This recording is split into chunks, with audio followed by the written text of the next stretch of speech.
Hakika Yesu ni mfalme wa amani. Yesu ni mfalme wa amani.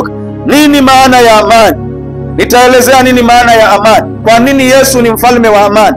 Kwanza nieleze kwa habari ya mfalme na hiyo amani. Kwa nini Yesu anaitwa mfalme wa amani? Amen. Kumbuka tunaona mfalme alikuwa katika taifa la Israeli. Wafalme wanaotamkwa hapa kibiblia walikuwa jukumu lao moja. Sikiliza kazi zao za msingi. Kazi yao ni moja, kuwalinda watu, kuwaonyesha haki zao na kuwaongoza ili wakae kwa utaratibu, wakae kwa amani. Amen. Wakae kwa amani. Kwa hivyo tunapokuja kwenye tendo la kusema Yesu ni mfalme wa amani au habari za amani, pale mbele nimesema Yesu ni mfalme wa amani. Neno mfalme na amani. Mfalme alikuwa ni mtu ambaye anasimamia haki kamili, kuwaonyesha watu wake haki. Amen. Kuwaongoza kwenye haki na kuwalinda na kuwatunza wakae salama. Hivyo neno amani maana yake, amani maana yake tunaweza kuifasiri, maana yake ni kuwa na utulivu. Amen. Amani ni neno kwa Kiebrania linaitwa shalom. Shalom mara nyingi kwenye Biblia ilikuwa linamaanisha amani. Amani maana yake ni mahali penye utulivu. Yaani amani inaonekana mahali, inaleta tendo linaloitwa utulivu. Mahali penye amani pana utulivu. Amen. Maana yake tunaweza kufasiri kwamba amani maana yake ni utulivu unaoweza kuonekana kwa kawaida kabisa kwa macho. Amen. Maana yake pasipo amani hatuwezi kupata utulivu. Amen. Kwa hivyo amani inaleta ni tendo linaloonekana kuwa na utulivu, mahali panaonekana utulivu kwenye maisha ya mtu mmoja kibinafsi, hadi kundi, hadi taifa kwenda taifa. Na maana yake amani inatuleta kwenye utulivu wa mahusiano. Amen. Yaani uhusiano wa taifa hili na taifa lingine, pakiwa na amani kutakuwa na mahusiano mazuri. Amen. Kwa hiyo maana yake kuna utulivu, ndio maana yake tunaiona amani pale. Amen. Si sawa sawa? Sijui tunaelewana? Amen.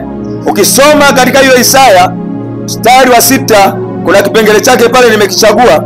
Mimi nitasoma huo mstari wa 6, wa 5, wa 9, wa 6, naweza nisisome ule wa 7. Katika Isaya, twende katika Isaya. Maana yake nazungumzia mfalme wa amani. Amani ni kuwa na utulivu. Amen. Utulivu kutoka mtu mmoja kwenda mtu mwingine, utulivu kundi zima, utulivu kutoka kijiji kwenda wilaya kwenda mkoa kwenda nchi nzima, nchi kwenda nchi nyingine. Amen. Inapata utulivu. Kuwa na utulivu wa nchi moja kwenda nchi nyingine, maana yake tunakuwa na uhusiano mzuri. Kama leo tunaitwa East Africa, na maana yake tuna mahusiano mazuri na mataifa yaliyotuzunguka hayo manne. Amen. Tunapata utulivu. Amen. Kama hakuna utulivu, hakuna amani. Kwa hiyo Yesu ni mfalme wa amani. Alikuja kuleta amani. Ukisoma Biblia, Yesu ni mfalme wa amani. Kama wafalme wa taifa la Israeli walipopaswa kuleta amani, kwa kipindi fulani walishindwa, lakini Yesu alikuja kama mfalme wa amani kweli kweli. Tena mfalme wa milele, sio anayepita. Hapana, yeye ni mfalme wa milele kweli kweli. Tunasoma katika hiyo Isaya 9 mstari wa 6. Biblia inasema, maana kwa ajili yenu, kwa ajili yetu mtoto amezaliwa, tumepewa mtoto mwanamume, na uweza wa kifalme utakuwa begani mwake, naye ataitwa jina lake Mshauri wa Ajabu, Mungu mwenye nguvu, Mungu mwenye nguvu, Baba wa milele, Mfalme wa amani. Amen. Kwa hiyo nimechukua kipengele cha mwisho. Kwa hiyo tunaona hapa Biblia inasema tumepewa mtoto mwanamume. Inaanza kutabiriwa na nabii Isaya kwamba atakuja mfalme, mtoto mwanamume mfalme, na uweza wa kifalme utakuwa mabegani mwake. Lakini pointi za msingi, jina lake anaitwa Mshauri wa Ajabu. Unaona, jina lingine ni Mshauri wa Ajabu, kwamba Yesu anapokuja ndani yako, kazi ya kufanya kwenye maisha yako kama mshauri wa ajabu, analeta ushauri kwenye maisha yetu, ili mahali hapana amani papate ushauri, pawe na amani. Akija kwa mtu mmoja hadi kwa mtu mwingine, hadi kwenye familia, hadi kwenye kundi, hadi kwenye ushirika wetu, hadi kwenye makanisa na kanisa, amen, taifa na taifa, ili alete ushauri uliyekuwa usio wa kawaida. Yesu anaweza kushauri ndoa zilizokosana, akaja hapo katikati ya mshauri akaleta ushauri, mpaka ukasikia wale waliogombana wanasema, yani umeamua hatujawahi kuona. Nini kilifanyika? Palikuwa na mshauri pale katikati. Roho Mtakatifu, Mungu anashuka ndani yetu kwa nguvu ya Roho Mtakatifu. Roho Mtakatifu uliumba tunda la amani ndani yetu, amen. Kwa hiyo tunaona anaitwa mfalme wa amani. Yesu anakuja kama mfalme wa amani.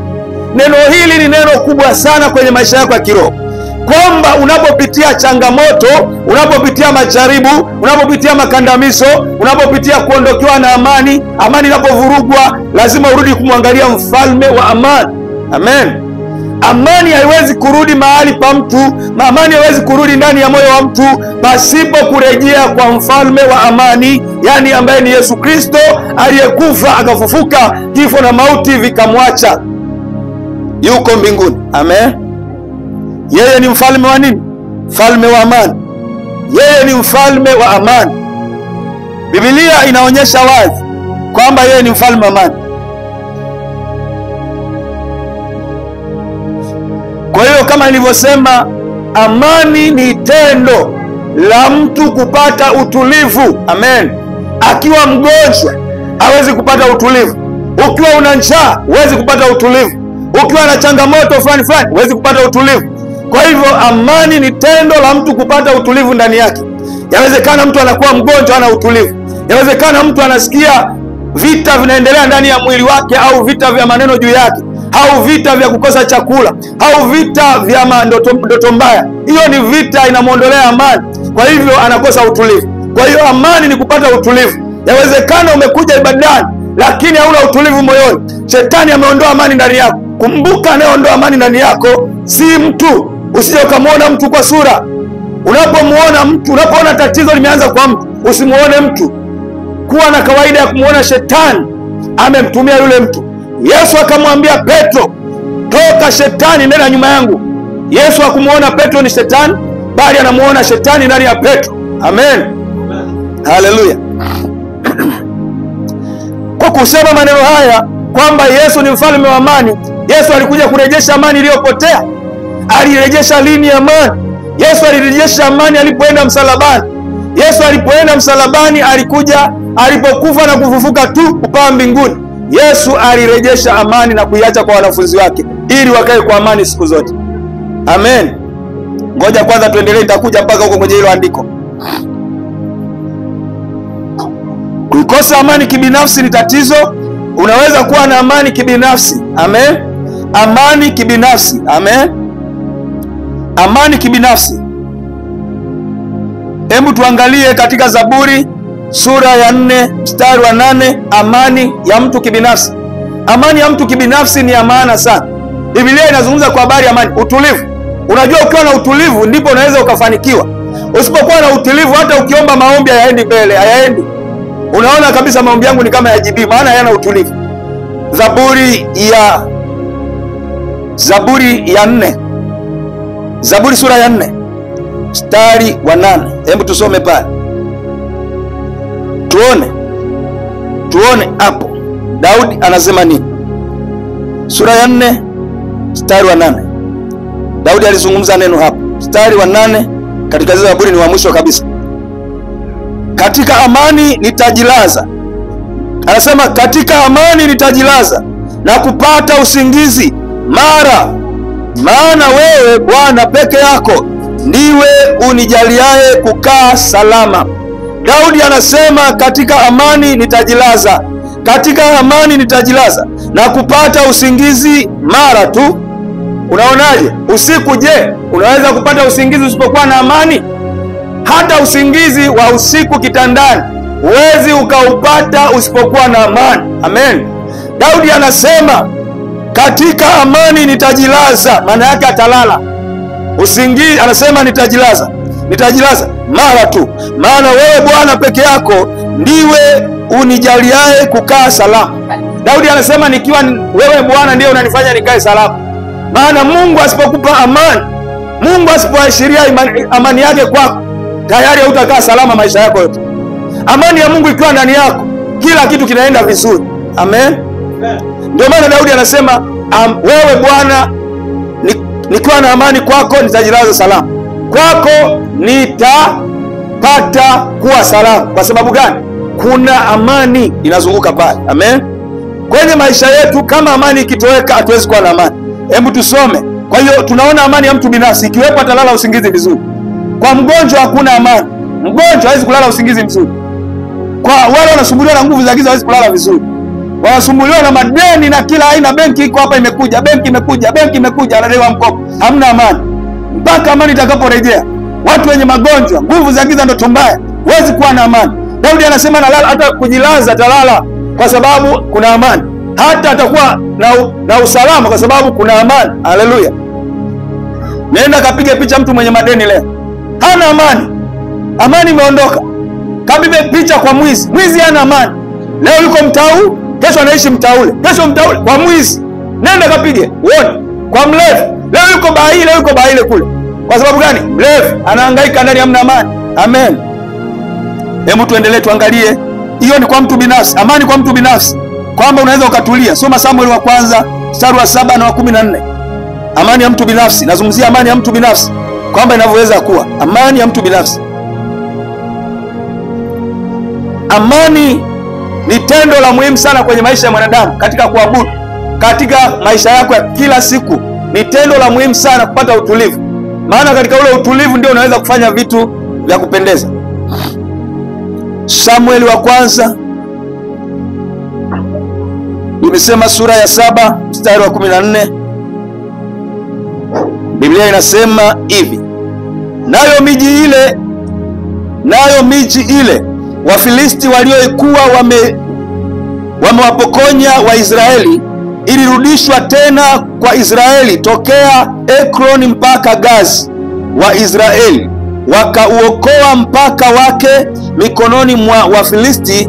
Tena kulikuwa na amani katika Israeli na Waamori. Amen. Tunaona baada ya Wafilisti walikuwa wamekaa huko, walikuwa wanashambuliana na Israeli, nchi haikuwa na amani. Lakini baada ya muda mchache Waisraeli walirudisha tena kwa Israeli, ilirudishwa tena hiyo nayo miji ya Wafilisti. Wafilisti kuna sehemu walikuwa wamechukua sehemu za miji. Wafilisti wanatokea kama ni hili taifa la China, ndio ilikuwa Wafilisti wa zamani. Amen.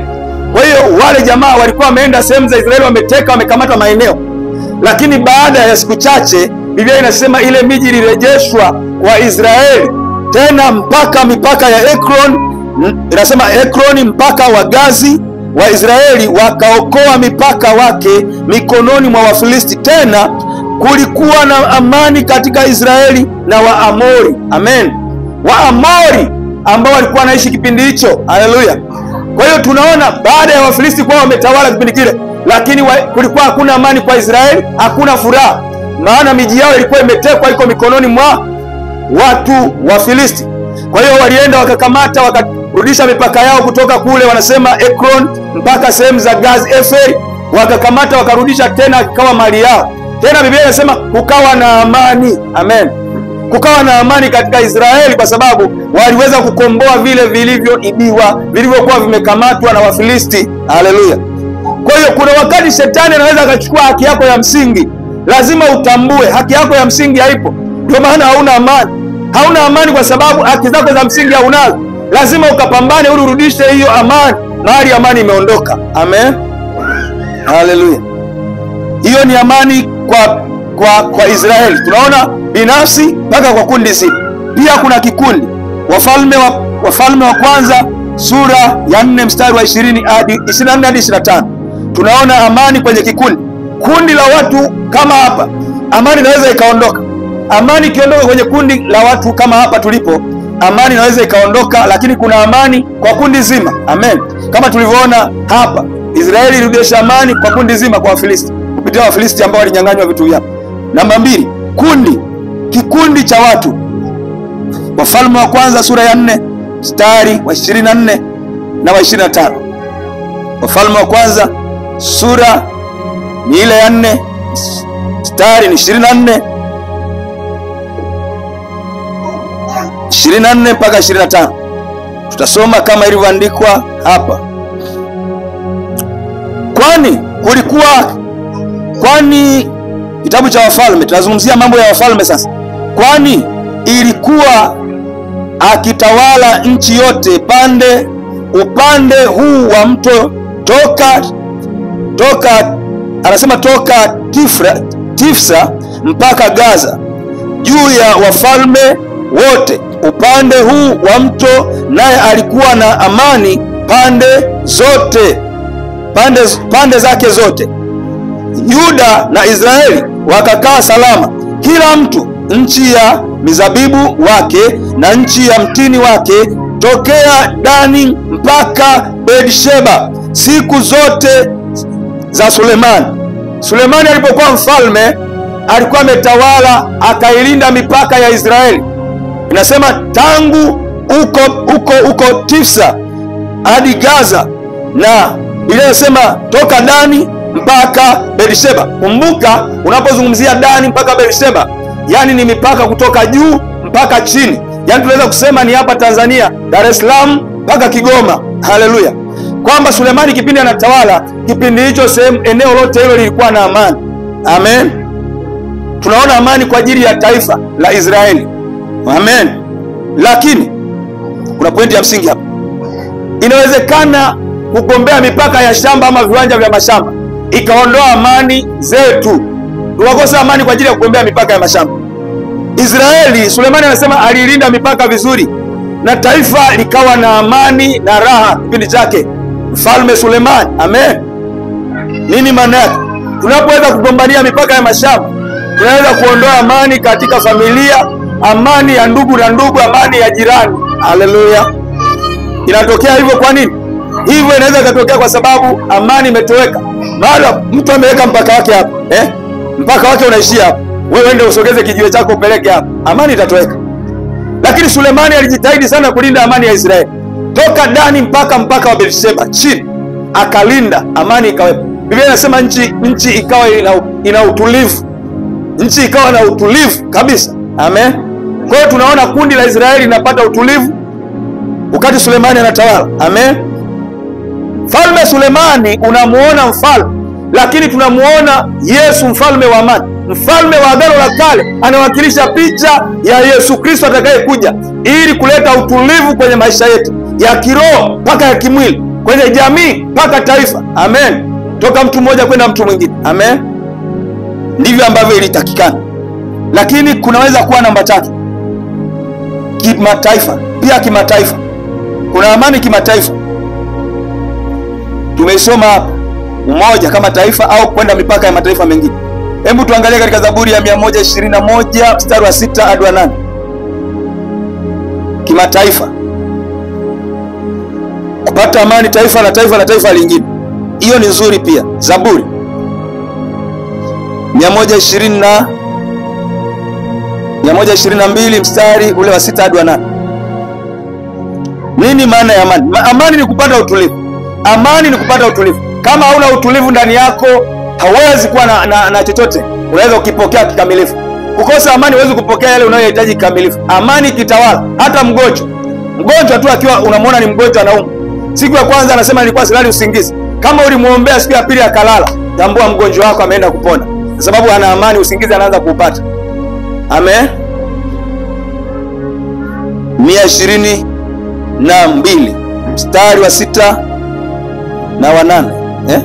Nimesema mstari wa 6 na wa 8 hadi wa 8. Wa 6 hadi wa 8 naomba usome. Anasema hivi, utakieni Yerusalemu amani na wafanikiwe wakupendao. Sikiliza hili neno. Mstari wa 6. Utakieni Yerusalemu amani na wafanikiwe wakupendao. Amani na ikae ndani ya kuta zako, na kufanikiwa ndani ya majumba yako. Kwa ajili ya ndugu zangu na rafiki zangu niseme, sasa amani ikae na wewe. Amen. Kwa hiyo tunajifunza nini hapa? Tunachojifunza mstari wa 6, kwanza anasema na utakia Yerusalemu amani. Amen. Anasema na utakia amani Yerusalemu na wale wakupendao. Hapa mwandishi Daudi anatuambia kwamba anautakia kwanza mji wote wa Yerusalemu amani. Maana yake kama ni Tanzania tunautakia amani, maana hiyo amani tutapata utulivu, tutapata furaha, tutapata kutembea tukifanya kazi zetu za kila siku kwa sababu tunayo amani. Amen. Sasa hebu nikupe mfano kabla sijaendelea. Nyumbani kwako kuna panya. Huyo mtoto inawezekanaje asikulie? Maana siesi hata sisikiki tena. Haleluya. Sikiliza. Hivi nyumbani kwako kuna panya wengi. Panya wengi nyumbani. Sasa wana amani ya kucheza cheza ndani kwenye mabegi wamo. Humu wamo. Huku wapo wanatembea tembea kila mahali.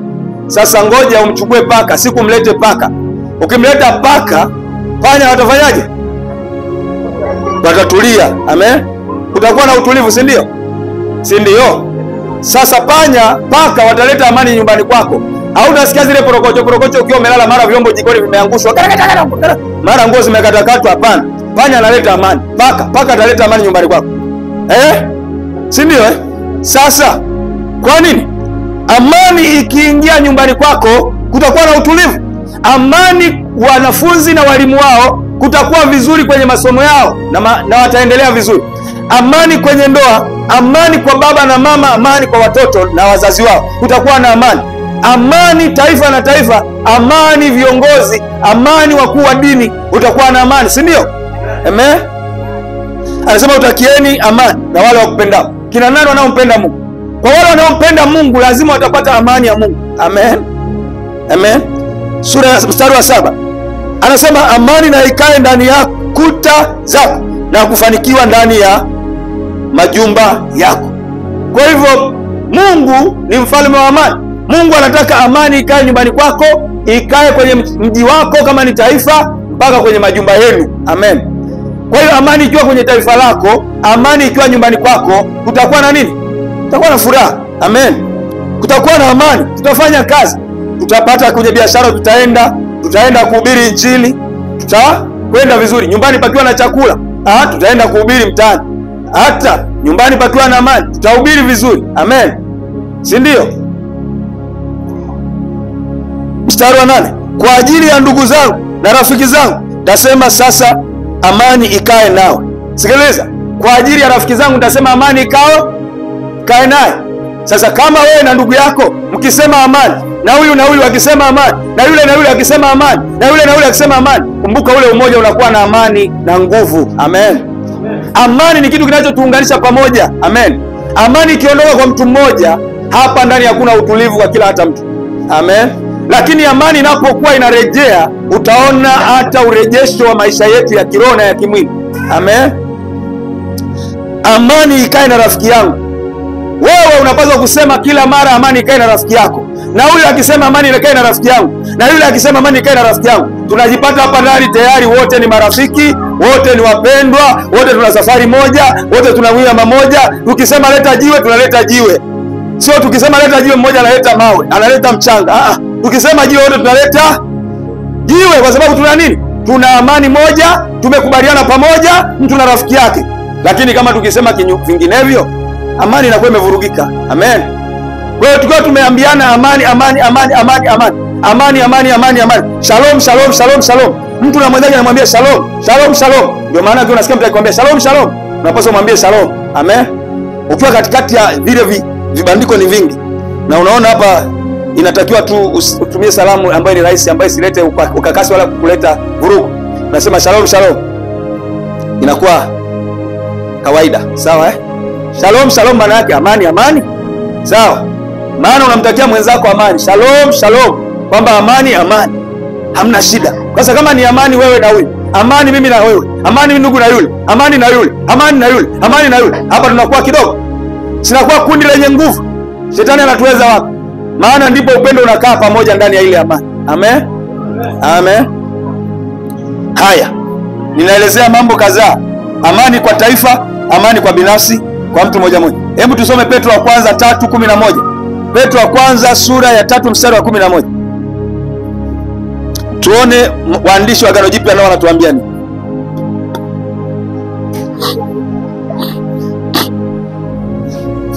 Nitakuja katikati hapa kuonyesha madhara sana ya kukosa amani yalivyo. Alafu kisha nitakuleta mwisho na tutamaliza. Petro wa kwanza sura ya 3 mstari wa 11. Na aache mabaya, ile inasema hivi. Hapo inaeleza kwa habari ya mtu mbaya. Aache mabaya na atende mema, atafute amani, aifuate sana. Amen. Biblia hapo inasema mstari wa 11 kwamba ni mtu aliye mbaya aache mabaya, aache ubaya wake, naye atende mema, atafute amani, aifuate sana. Amen. Hapo nitakupa andiko liko katika Ayubu 28 hivi. Ayubu 20 na ngapi? 28, 22. 22, 21. Ya, 22, 21. Anasema ila nukuu moja hivi na nipotea, ngoja nikutamkia vizuri hiyo. 22, 21. Nasema mjue sana Mungu ili uwe na amani, ndivyo mema yatakavyo kuijilia. Amen. Mjue sana Mungu ili uwe na amani, ili upate utulivu. Yaani mtafute sana Mungu umjue, kisha Mungu ukishamjua, Mungu atakupa amani, na hiyo amani itakupa utulivu kwenye mambo yako unayoyafanya. Amen. Kwamba sasa utapata utulivu wa kutumika, utapata utulivu wa kufanya mambo ambayo yataleta faida. Katika Petro ametuambia katika Petro kwamba tutende mema, tutafute kuwa na amani, tutafute amani. Tena tukishaitafuta amani, tuitafute, tukishakuwa na hiyo amani, tufanye, tuifuate sana. Katika Ayubu anatuambia mjue sana Mungu, ndivyo mema yatakavyo kuijilia juu yako, kwa sababu umekwisha kumjua Mungu. Mpendwa, ukimjua Mungu mema yanakuja. Amen. Mema yatakuja kwa kumjua Mungu. Ukijua urafiki mzuri wewe na jirani yako, ndivyo mema yatakavyo kuijilia. Yaani ukimjua mwenzako vizuri, hutalala njaa. Nikwambie, siku unapitia njaa, rafiki yako atakusaidia, lakini kwa sababu ya kiburi chako, inawezekana na vidharau, mabaya yatakuwa juu yako kila wakati. Mjue sana Mungu, ndivyo mema yatakavyo kuijilia. Amen. Lakini tunafundishwa nini? Baada ya kumjua sana Mungu ndipo mema yanafanyaje? Neno sana unajua maana yake? Unalisoma tu kila siku sana. Maana yake ni neno linaonyesha kukivumishi kwamba inatakiwa hicho kitu kiwe kimevuma sana kwenye maisha yako. Kama unapenda sana, nampenda Mungu sana, namtafuta sana, ndipo amani inafanyaje? Inachipua. Amen. Kumbuka siku zile ambazo ulikosa amani. Je, ilikuwa ni kazi rahisi kuirejesha amani? Si ilikuwa unaitafuta sana amani ili umbike ndani yako? Ndivyo ilivyo, ili uwe na amani kwenye maisha yako yote, uweze kumiliki na kutawala, uweze kutembea kifua mbele, lazima umjue Mungu sana, ili hayo mema yaje kwenye maisha yako. Magari, amani, afya, uzima, kupokea na kumiliki, ni hiyo amani sana. Amen. Amen.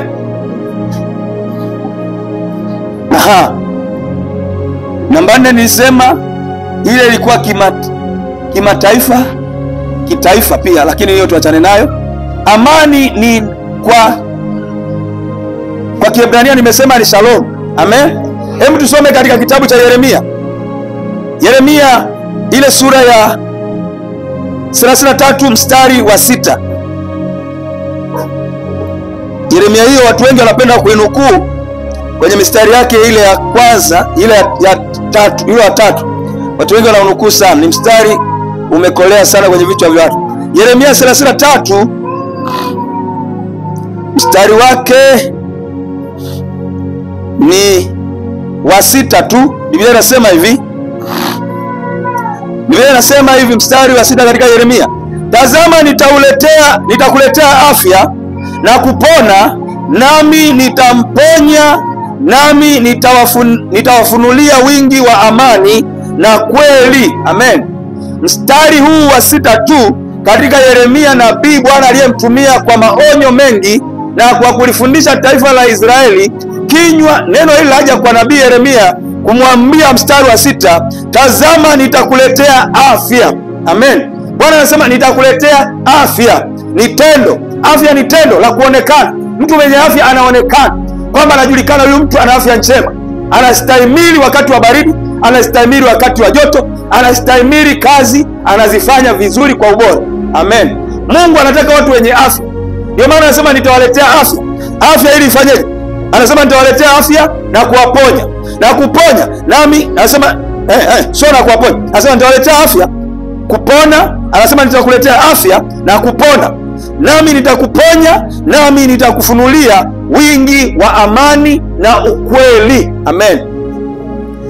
Jambo la kwanza kwenye mstari huo, kuna mambo 4 ya msingi. La kwanza anasema atafanya kukuletea afya.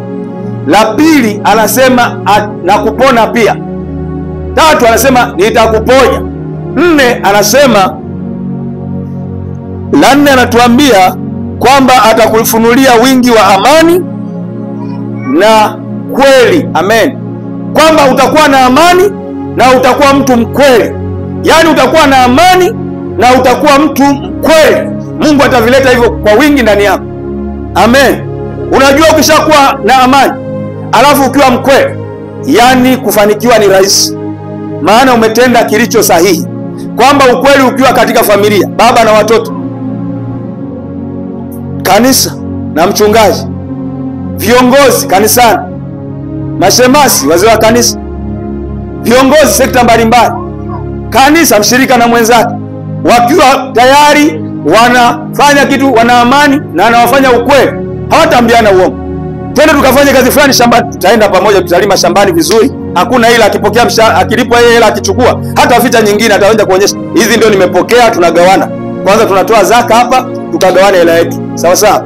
Hata kwa mtu mchoyo, ukiwa na amani, atamsaidia mwenzake. Bwana, sasa kuna kazi 1 2 3, naomba tuifanye pamoja, faida yetu iko hivi, tukipata faida hii, maana yake mnakuwa wa kweli. Baada ya amani mnakuwa wa kweli. Mkikosa kuwa wa kweli, hakutakuwa na amani. Haleluya. Una tabia ya kudokoa. Ukidokoa, kama mimi nimeacha pochi langu, nimeliacha ndani, alafu nakuta labda nimeweka 10,000, nakuta za cheche nakuta 1,000 hamna. Naanza kuona sasa mashaka, amani hamna hapa ndani. Najua hapa sijui ni mtoto, sijui ni nani anachukua hela zangu hapa, zinapungua hapa. Hakutakuwa na amani. Lakini kukiwa na amani na ukweli, mambo ni hivi tiririko. Amen. Mafanikio yanakuwa hivi. Yanakuwa, kuna tabia moja watu wanafanyaga za ajabu sana. Tena kama wanandoa, ndio zinakuwa za ajabu. Yaani mtu yuko tayari kuvunja amani hapa, akaijenge sehemu nyingine ambako haendi hata kuishi. Na yeye ndo anaishi pale. Kumbuka. Nakupa mfano huu. Kwako hautatokea labda, na usije ukatokea. Amen. Mtu anaamua, anasema labda mwanamke ni mfanyakazi na mwanaume ni mfanyakazi. Yeye mmoja, au labda sasa labda wana biashara kubwa wanaifanya. Mmoja kazi yake yeye anauza, akifanya yeye kuuza, anapiga panga akipiga panga yeye anazituma nyumbani kwa walikozaliwa. Mwanaume naye huko anapambana kukazana na za kwake, naye akipiga za kwake anakuwa sio mwaminifu, anajenga kwao kwa siri. Aseme hicho kitu inakuja hapo katikati kilipuka. Tunaona hakuna nini, kumekosekana vitu viwili. Nini na nini jamani? Nini na nini? Amani na nini? Amani na ukweli ukikosekana, hapana amani hapo mahali. Tendo la utulivu halipo. Ndio pale unasikia leo mimi naenda kwetu na huyu mwingine anasema nenda. Kila mmoja anachukulia maamuzi yake. Pamekosa nini? Amani. Amen. Amani ikiwepo, taifa na taifa, ndoa na ndoa, watoto na walimu, inakaa vizuri, masomo atafaulu vizuri. Amen. Amani ikiwepo, maelekezo yakifuatwa, ukweli ukitimia, mambo yanaenda vizuri. Haleluya. Tumeona taleta cha kwanza afya, kupona. Cha 3 kupona, kuponya. Na cha 4 amani na ukweli atauleta. Amen. Kwa nini Mungu aseme alete hivyo vitu? Ni vya muhimu kwenye maisha. Vikiwepo kuna amani. Sasa hebu tuangalie kipengele kinasema amani ikivurugika. Amani ikivurugika, kuna mambo yatakayopelekea hautakaa uyaone kwenye furaha kabisa. Amani ikivurugika. Acha niingie kwenye kipengele cha amani ikivurugika, alafu baadaye nitamalizia mleta amani rasmi, alafu niombe. Amen. Dakika chache sana ninapita kwa haraka, nitasoma andiko moja mawili tu, biashara inaisha. Kwenye kipengele cha amani ikiharibika. Amani ikiharibika, maadili yanaharibika. Amani ikiharibika, maadili yanaharibika. Maadili hayatakuwepo, hakutakuwa na maadili kabisa. Uhusiano mzuri haupo kabisa. Amani ikivurugika, kutakuwa hakuna mahusiano mazuri, hakutakuwa na ushirikiano mzuri. Amani ikivurugika, kutakuwa hakuna kabisa mipango ya mafanikio itakayoendelea vizuri, iwe kazini, iwe kwenye mashirika tunayofanya, kwenye makampuni, iwe viwandani, kwenye biashara. Kumbuka, amani ikivurugika haitakuwa kabisa na mahusiano mazuri. Amani ikitoweka, iwe kazini, iwe biashara, iwe kazini, amani ikivurugika hakuna kitakachoendelea vizuri. Amen. Tasoma andiko moja kutuonyesha picha ya Adam na Hawa bustani ya Eden. Amen. Mwanzo sura ya 3 mstari wa 8. Mwanzo sura ya 3 mstari wa 8. Bustani ya Eden. Kumbuka walikaa kwa amani. Adam na Hawa bustani ya Eden walikaa kwa amani. Mwanzo. Walipotenda dhambi tu, amani ilitoweka vibaya mno. Ilivurugika mno. Kwanza wakaanza kumkimbia Mungu. Amani haipo. Kama umefika nisomee 8. Sura ya 3 Mwanzo mstari wa 8. Kama hujafika mimi nasoma. Kisha wakasikia sauti ya Bwana Mungu ikitembea bustanini, bustani, wakati wa jua kupunga. Adam na mkewe wakajificha kati ya miti ya bustanini, Bwana Mungu asiwaone. Bwana Mungu akamuita Adam, akamwambia, uko wapi? Akasema, nilisikia sauti yako bustanini, nikaogopa, kwa kuwa mimi ni uchi, nikajificha. Akasema, ni nani aliyekuambia kuwa uko uchi? Je, mmekula yale matunda ya mti niliyekuagiza usiale? Adam akasema, huyo mwanamke uliyenipa awe pamoja na mimi ndiye aliyenipa matunda haya ya mti nikala. Bwana akamwambia mwanamke, ni nini hili ulilolifanya? Mwanamke akasema, ni nyoka aliyenidanganya. Unaiona hiyo ngoma? Hiyo ngoma ndio baada ya mmoja hapa, baada ya Adam kutenda dhambi ya kukosa utii bustani ya Eden, tayari waliingia kwenye hatari. Tumesoma vipengele vitatu na vina maana. Cha kwanza, ikavurugika amani. Amani Adamu na Mungu haipo. Adamu anajificha, akajificha Adamu. Mungu akauliza, kimetokea nini? Nani aliyekuambia uko uchi? Mungu akauliza. Adamu alikuwa kuvaa, walikuwa ni watu asili na walikuwa wajui kama kuvaa. Dhamiri zao zilifunuliwa walipotenda dhambi. Ndipo mmoja akaanza kujificha. Baada ya kujificha, Mungu anauliza, je, mmekula lile tunda nisilowaambia msilile? Adamu akasema, yule mwanamke uliyenipa. Tayari vurugu imeanza. Tayari vurugu imeanza. Masingizio yameanza pale pale. Adamu anasema, yule mwanamke uliyenipa ndiye amenipa yale matunda. Mungu akamwambia mwanamke, wewe mwanamke, ni nini ulilofanya? Mwanamke anasema, nyoka. Tayari visa vinaenda sehemu tatu: Mungu, Adamu, mwanamke na nyoka. Hapa lawama inaingia tayari kwamba ni Adamu, ni nyoka. Adamu anamsingizia, anasema ni mke wake, na mke anasema ni yule nyoka. Amen. Tunaona mvurugo uliotokea pale baada ya kuondoka amani katika bustani ya Eden. Pale amani ilipoondoka, Adam na Hawa tayari waliingia kwenye hofu. Kwanza wanajiona wako uchi, hawana ulinzi wa kimungu, hawana tena amani na Mungu, hawana ule upendo wa Mungu uliokuwa unawafunika. Kila siku wanakula na furahia, baada ya wako uchi. Mungu anauliza, je, ni nini? Ni nyoka. Tayari shida imeingia, hatia imeingia. Amen. Lakini kuna kurejeshwa kwa amani. Nimesoma hilo andiko tu kwa ufupi ili kuonyesha, lakini hapo mengi sana ukitaka kuyasoma.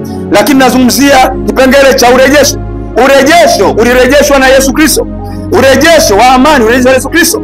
Maana kupitia maandiko ya Agano la Kale niliposoma hiyo sura, mwanadamu sura ya 2, baada ya kula tunda Mungu aliahidi, akasema sura ya pili, hakika utakapokula hakika utakufa. Mwanadamu alikuwa ameingizwa kwenye sura ya kukosa amani, ya kuwa na uzima milele tena, lakini Yesu ndiye alikuja kurekebisha amani irejee tena. Katika Mwanzo sura ya 3 mstari wa 15, na kwa uzao wa mwanamke utamponda nyoka kichwa. Amen. Sasa urejesho wa amani ulianza lini? Ni pale Mungu alipomtuma mwanae Yesu Kristo kuzaliwa kwa tumbo la Mariamu, ndipo alikuja kurejesha amani na utimilifu kamili kwa mwanadamu aliyekuwa amepotea, aliyekuwa na hofu, aliyekuwa na mashaka, aliyekosa utulivu. Amen. Urejesho wa amani. Tunaona urejesho wa amani unatokea pale anguko la Adamu ilipotea. Adamu alipoanguka tu dhambi, pale palivurugika kwa amani. Lakini baada ya Yesu kuja kwenda msalabani, pale ndipo alirejesha amani. Amen. Pale ndipo rejea amani.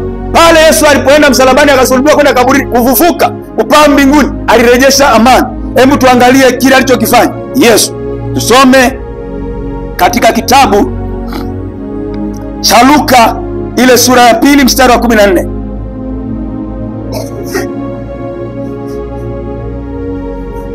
Luka sura ya 2 mstari wa 14.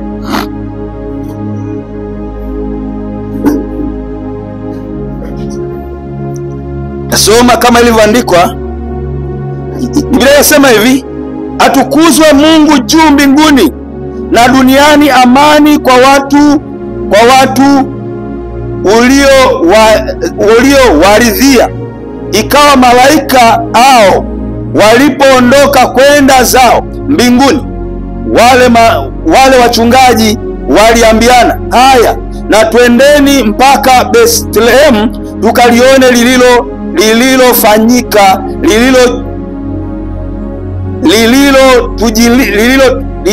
alilotujulisha Bwana. Haya maneno yalisemwa kwa kinywa cha malaika. Malaika walileta haya maneno ya kwamba yupo anayezaliwa, ni mfalme wa amani. Amen. Ndipo Biblia inasema atukuzwe Mungu juu mbinguni na duniani iwemo amani. Kwa sababu gani? Yesu alipozaliwa alikuja kuleta amani. Neno moja tu, kuleta amani. Pamoja alienda msalabani, akasulubiwa, akafanya nini? Lakini alizaliwa kwa kusudi la kuileta amani iwemo duniani. Na hiyo amani sio ikae tu duniani, hiyo amani ikae ndani ya mioyo ya wanadamu. Amen. Amen.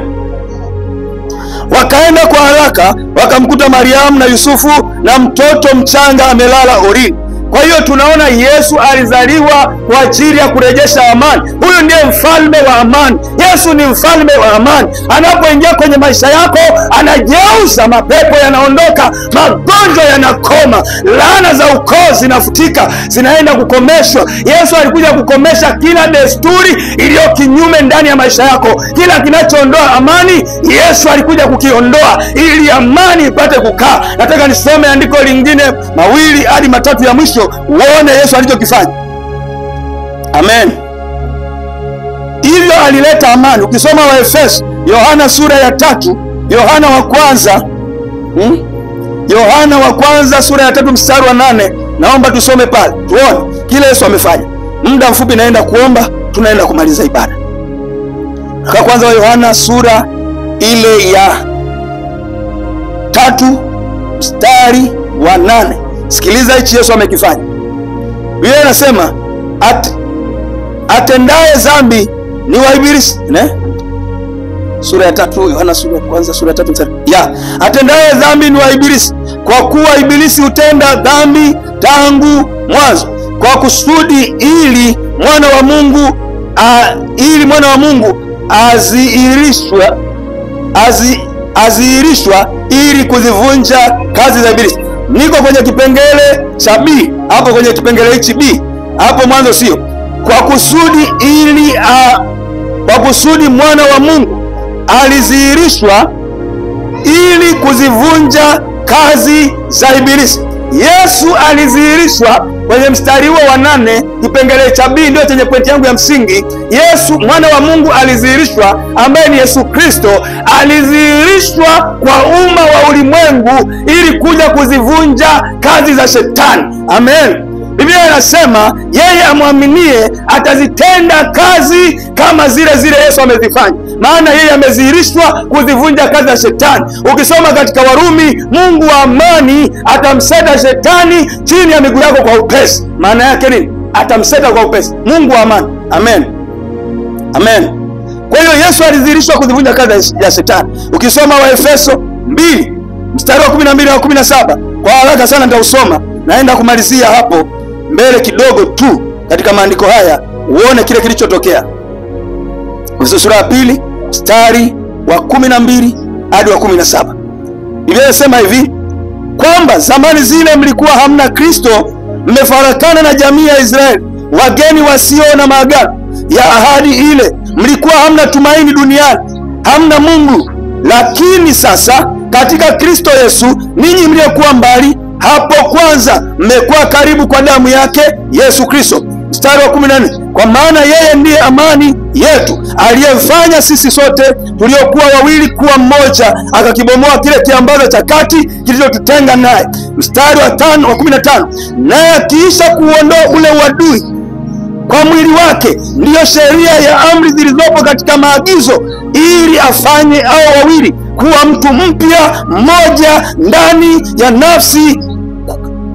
ya nafsi yake, akafanya amani. Mstari wa 15 unasema baada ya kukibomoa kile kiambaza, mstari wa 10, akafanya huyo mtu mmoja au waliokuwa wawili kuwa mtu mmoja tena ndani ya Kristo, ili afanye amani humo ndani. Mstari wa 16, akawapatanisha wote wawili na Mungu kwa mwili mmoja, katika mwili mmoja kwa njia ya msalaba, akiisha kufisha ule uadui kwa huo msalaba.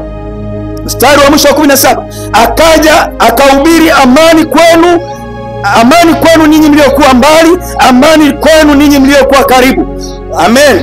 Baada ya kuufisha ule uadui kwa msalaba wake pale msalabani, baada ya kwenda msalabani, ule uadui aliufisha, yani aliua ule uadui ambao ulikuwa umeelekezwa juu yako, na akaja duniani akatangaza amani kwa walio mbali, amani kwa walio karibu, amani kwa ulimwengu mzima, kwa wale watakayemkaribia Yesu, na akatangaza kwa Waisraeli wa asili, akatangaza kwa watu wa mataifa. Hivyo amani imetangazwa kwako, imetangazwa kwa ulimwengu mzima utakapokubali kumwamini Yesu.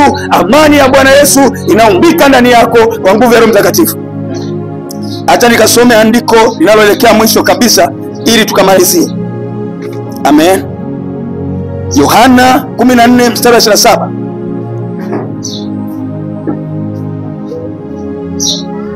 Yohana 14 mstari wa 17.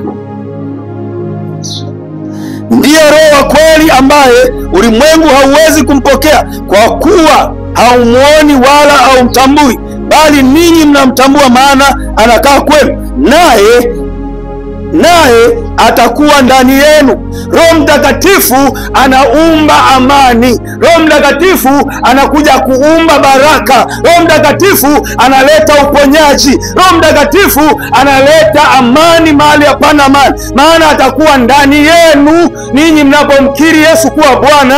Roho Mtakatifu ni tunda. Kama ni tunda, linaumbika, linaanza kukua, linaanza kuiva, inafika wakati wa kuliwa. Roho Mtakatifu ni tunda la amani, inaumbika na kuzidi kuumbika. Roho Mtakatifu anaumba. Amen. Amen. 16 mstari hiyo nasoma 16 mstari wa 33. Naruka kidogo katika Yohana hiyo, naenda sura ya 16 mstari wa 33, nitausoma. Ninaenda haraka. Hivyo nimewaambieni mpate kuwa na imani, mpate kuwa na amani ndani yangu. Ulimwengu mnayo ziki, jipeni moyo, mimi nimeshinda ulimwengu, maana yake na ninyi mtashinda. Anasema hivi mstari wa 33, hayo nimewaambieni mpate kuwa na amani ndani yangu. Ulimwengu unayo ziki, lakini jipeni moyo, mimi nimeshinda. Yesu anasema kweli anatuambia haya maneno. Hapo ulimwenguni kuna mambo mengi unakutana nayo. Yawezekana si ajabu ukatukanwa na rafiki yako aliyekupenda. Si ajabu ukagombanishwa na ndugu yako aliyekuwa rafiki yako. Si ajabu ukalala njaa. Si ajabu ukakosa mavazi, ukakosa chakula. Lakini Yesu anasema hivi, jipeni moyo kwa kuwa hapa duniani kunayo dhiki. Yeye ameshinda, jipeni moyo, yeye ameshinda na nyie mtashinda. Nataka nikwambie mchana wa leo, jipe moyo kwa kila njia unayoendea. Hayo maisha unayoishi, usije ukasema mimi Mungu ameniacha, Mungu amenionea. Hapana, anasema kwa kuwa upo ndani yake. Na dhiki zipo hapa ulimwenguni, lakini Yesu ameshinda na wewe ni mshindi. Endelea kujipa moyo, endelea kupambanua, endelea kupambana. Maana anasema nikuzidi kujipa moyo. Maana anasema kwa kuwa mpate kuwa na amani ndani yangu. Yesu anasema mpate kuwa na amani ndani yake. Huwezi ukapata amani nje ya Kristo. Ukipata amani nje ya Kristo ni uongo. Amani ipo kwa Kristo. Hata ukienda kwa kina Karumanzira, hata ukienda kutafuta vyovyote, utafute mtoto wa tumbo, utafute amani ya moyo, utafute tisini nini, ni biashara, utafute ni majengo, utafute ni magari, yatakuja kuisha pasipo amani. Kwa sababu amani itokayo kwa Kristo ndiyo amani iletayo vitu idumuyo, amani iletayo furaha kwenye maisha yetu. Ukiipata amani kwa rafiki, kama ukuipata kwa Mungu, siku itatoweka tu. Haleluya. Haleluya. Unanielewa? Unanielewa? Unanielewa? Amani ya muhimu sana. Amen. Amani ya muhimu. Hivyo tunapoamini Yesu Kristo, tunahesabiwa haki kwa njia ya imani kwa amani na Mungu. Pamoja amani na tunapaswa kutembea na utii. Pamoja ni imani, pamoja kumwamini, tunapata kumwamini Yesu, lakini tunapata amani na Mungu pia. Tunapomwamini Yesu tunapata amani na Mungu pia. Kisha tunapaswa, sio kwa sababu tumeokoka, tuna imani na Kristo ametupa neema, lakini tunapaswa kutembea katika tendo la utii. Kwa hiyo amani, ili amani iweze kutunzwa, ili amani ilindwe, tunapaswa kuongeza tendo la utii ili amani ikamilike. Amen. Andika Wagalatia Wakolosai 1:20 mstari. Wakolosai 1 mstari wa 20. Napoenda kumalizia. Hapa ndio mwisho. Kwa hiyo lazima tujenge msingi mwisho, ili tujenge jengo. Msingi tumeshajenga huko, tumalizie jengo ili ukitoka hapa ujue tulijenga jengo wapi. Amen. Wakolosai sura ya kwanza mstari ule wa 20. Biblia inasemaje? Biblia inasema hivi, na kwa yeye kuvipatanisha vitu vyote na nafsi na nafsi yake, kisha kufanya amani kwa damu ya msalaba wake. Kwa yeye ikiwa ni vitu vilivyo juu ya nchi au vilivyo mbinguni. Haleluya. Vitu vyote, Yesu kwa damu yake alikuja kuleta amani kupitia msalaba wake. Ile damu iliyomwagika pale alileta amani kwa vitu vya mbinguni na vilivyopo duniani. Pasipo damu yake hivyo vitu havina amani. Iwe ni wanyama wa porini, iwe ni wa kufugwa, iwe ni wanadamu, hakuna amani pasipo damu ya Yesu kumwagika. Kama wewe mwanadamu hautakuwa na amani ya kutosha pasipo damu ya Yesu kumwagika. Ndani ya damu ya Yesu Kristo ndipo kuna ile amani ya kweli ya maisha yako. Amen.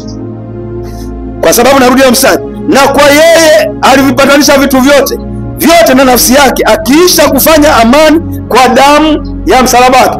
Akiisha kufanya amani kwa damu ya msalaba wake. Damu ya Yesu Kristo ilipomwagika tu pale alileta amani katika ulimwengu. Naenda kusoma andiko la mwisho la Warumi, kitabu cha Warumi sura ya 5 mstari wa kwanza. Simama juu tayari, nitausoma tukiwa tumesimama mstari huu. Simama. Naenda kumaliza niweze kuomba. Amen. Amani kivurugika, nyumba haina amani, watoto na wazazi hawana amani. Warumi sura ya 5 mstari wa kwanza.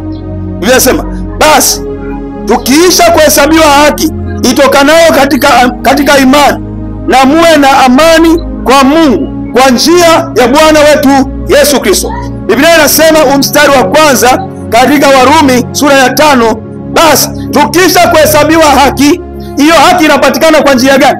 Ipatikanayo katika imani, ipatikanayo kwa imani, na muwe na amani kwa Mungu kwa njia ya Bwana wetu Yesu Kristo. Ukisoma Wagalatia sura ya 5 mstari wa 22 inamalizia kwa kutuambia kwamba pale anapozungumzia tunda la Roho, hapo namalizia, amini na umuombe sana Mungu akujaze tunda la Roho Mtakatifu, maana ndiyo tunda linaloumba kila muujiza kwenye maisha yako. Lakini tunda la Roho ni upendo, furaha, amani, utulivu na utu wema na fadhili na uaminifu. Amen. Wagalatia 5 mstari wa 22. Hapo ndipo tunamaliza kuona kwamba kitu Yesu anakisema na kinywa cha mtume Paulo. Yesu anazungumza kwa kinywa cha mtume Paulo, anasema lakini tunda la Roho ni upendo, furaha, amani, uvumilivu, utu wema, fadhili, uaminifu. Amen. Hapo imemaliza. Hayo mambo yakiwa kwenye maisha yako, hayo mambo yakiwa kwenye moyo wako, kanisa litastawi, nyumba yako itastawi, biashara yako itastawi, kazini kwako itastawi, amani na Mungu itakuwa maradufu ndani yako, na utakwenda kifua mbele, shetani hautamwogopa. Kwani lakini tunda la Roho ni upendo, furaha, amani, uvumilivu, utu wema, fadhili, uaminifu. Amen. Hayo mambo yakiwa ndani mwako, lazima utafika mahali pa furaha. Nikuhakikishie. Nimefundisha nikasema Yesu ni mfalme wa amani. Ni mahali gani ambapo hapana amani? Yesu alipoenda msalabani ndipo alipomwaga damu, aliachilia amani duniani, amani ndani yetu, amani ya kutawala, amani ya kumiliki, amani ya kuweza kufurahia furaha hapa duniani. Kwa nguvu gani? Kwa nguvu ya Roho Mtakatifu. Roho Mtakatifu ni tunda linaloumbika ndani mwako. Jitahidi sana kwenye maisha yako ya kiroho kuruhusu Roho Mtakatifu azidi kuumbika, aonekane hadi nje. Kama ni mbegu ardhini, ipande juu, ianze kutoa matawi yanayoonekana. Roho Mtakatifu anaumba. Akiumba hayo matunda kwa Wagalatia, tutakuwa watu wazuri na tutaenda kumiliki amani timilifu, kitaifa, kifamilia, katika jamii na katika huduma tunazoziendea. Amen. Inua mikono yako juu. Baba, katika jina la Yesu wa Nazareti aliye hai, ninakushukuru Mungu mtakatifu, Mungu wa amani. Wewe ni mfalme wa amani. Yesu, ulipoenda msalabani Bwana, ulileta amani, uliachilia amani kupitia msalaba wako juu ya kanisa lako Yesu, na juu ya maisha yetu, na juu ya watoto wetu, na juu ya kazi zetu, na juu ya maisha yetu. Baba wa mbinguni, mfalme wa ajabu, kila roho iondoayo amani haina mamlaka juu ya kanisa lako. Kila roho inayopingana kwenye maisha ya watoto wako, kanisa lako, ninaifunga na kuiapiza, ninaitupa chini kwa jina la Yesu. Maana